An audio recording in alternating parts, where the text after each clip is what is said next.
Once you begin a career in the visual arts, whether your chosen path is drawing, painting, sculpting, 3D modeling, or anything else, one of the questions that may be on your mind is, how can I develop my own art style? Mind you, not every artist out there sets out with the goal of developing a unique style for themselves. Some are perfectly comfortable emulating other art styles that they admire. A lot of Japanese animation and comic books, for example, look similar enough in their visual style that we can speak of a distinctive anime style with everyone understanding what we mean. For that matter, many artistic traditions around the world and throughout time have artists producing works with shared stylistic traits to a degree that we can recognize which culture produced which art form. We all know what ancient Egyptian art generally looks like, for example, even though their vast corpus of work was produced by generations of different artisans over the course of multiple centuries. Nonetheless, I believe there is a certain honor to be found in developing an individual style that viewers can recognize as the artist's own. In democratic societies like ours that place value on personal autonomy and freedom, it's a commonplace sentiment to want to stand out from the crowd in one way or another, and having your own art style is one way of accomplishing that. Furthermore, a recognizable style can go a long way in building your own brand if you want to profit from your work, as well as cultivating a loyal following of fans and patrons. So, just how do you get your own art style anyway?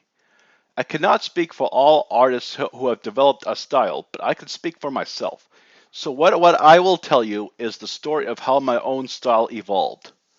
I've been drawing ever since my kindergarten years, but it was my high school years when I got more serious about it and set out to improve. The way I went about this in the beginning was to consult various art instruction books for guidance on drawing techniques, as well as references for human and animal anatomy, poses, clothing, and weaponry, among many others. Particularly important was a series of books published by Watson Guptill with authors and artists like Steve Miller and Brian Baugh that showed you how to draw subject matter such as dinosaurs and other creatures, martial artists, fantasy characters, and soldiers and military equipment. But I had many other books as well, including works like Tom Nagoyan, Christopher Hart, and even Marvel giants such as Stan Lee and John Buscema. A lot of these instructional books had a comic book theme, and that they said they would teach you how to draw Western-style comics, and the artists whose works were featured in them often had a background in comics, cartooning, or animation, so it is likely that I picked up a certain comic book aesthetic from these artists. It wasn't that I set out to draw my own comics specifically, but rather that I learned my way of drawing from comic book artists in the beginning.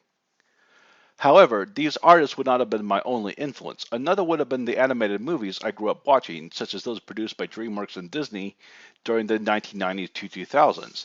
Probably the most important for me was Disney's Tarzan, which I maintain is the most beautiful hand-drawn animated movie they have ever done. But I think there's a little bit of The Prince of Egypt bleeding into my depictions of ancient Egyptian people and culture as well. If my style seems cartoony to some viewers, those influences from Western animation are probably why. As much as I may have been influenced by the media I consumed in my youth, I believe that, for the most part, my personal art style was something I developed not immediately, but over time as I kept drawing. By far, the most crucial ingredients of my artistic growth over the years have been regular practice, studying from life and references, and taking into account the constructive feedback I have received from others.